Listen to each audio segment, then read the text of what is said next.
Siapa itu Xi Jinping yang biasa disebut Big Daddy Xi? Kita semua pasti sudah tahu bahwa kekuasaan Xi Jinping lebih sakti dari Mao Zedong karena Xi Jinping presiden Cina seumur hidup. PKC, Partai Komunis Cina, adalah penguasa tunggal pemerintahan. Negara ini hanya punya satu partai, yaitu PKC, Partai Komunis Cina. Anggotanya lebih dari 100 juta orang yang mengendalikan 1,4 miliar penduduk Cina. 60% adalah sarjana S2, pintar-pintar dan membangun karirnya semua dari bawah. Tidak terkecuali Xi Jinping. Tahun 1973 berempat dia mendaftar sebagai anggota Partai Komunis Cina. Dan hingga saat ini keempatnya masih bersahabat dan posisinya semua adalah di Politbiro, lembaga tertinggi di Partai Komunis Cina. Xi merupakan pendukung Deng Xiaoping di masa krisis, yaitu di tahun 1989 pada saat peristiwa Tiananmen terjadi. Kebijakan obor One Belt One Road 2013 adalah karya Xi Jinping. Dia ingin mengikat dunia ke satu arah, semua ke arah Beijing.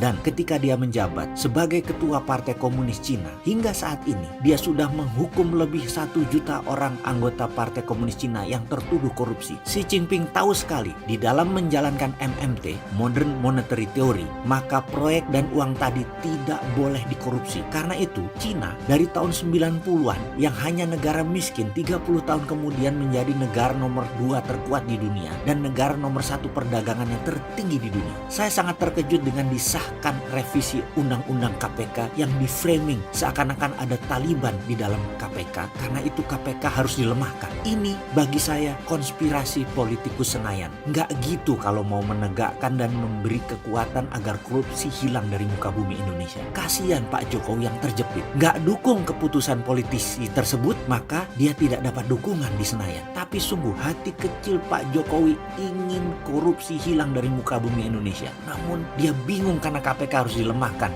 Ini niatnya politikus Senayan yang memojokkan Pak Jokowi. Sebenarnya kalau ingin korupsi hilang, di mana korban terbanyak pasti politisi Senayan, maka caranya adalah tambah kekuatan KPK. Dan saya setuju pimpinannya seperti sekarang adalah dari Polri. Kasih kekuatan, kalau perlu yang ketangkep tangan, hukum mati. Tapi usia KPK jangan sampai panjang, hanya 10 tahun saja, hanya sampai tahun 2029. Kita tiru Xi Jinping, tebas 1 juta koruptor boleh, tapi jangan ikut obor Cina. Emang kita nggak ada nyali apa cetak uang seperti Cina? Emang kita takut sama IMF? Kan Indonesia katanya berdaulat. Ayo kita mulai lobby Amerika. Sekali lagi tentang korupsi, KPK itu di ad hoc-kan saja, 10 tahun saja. Setelah itu kembalikan ke Bareskrim. Tak perlu ada 2 lembaga bersihkan korupsi. Tapi sekarang selama 10 tahun KPK dikuatkan. Tujuannya adalah koruptor hukuman mati. Jadi kita leluasa printing money. Gitu baru Indonesia jadi berdaulat, bebas korupsi dan proyek semua jalan.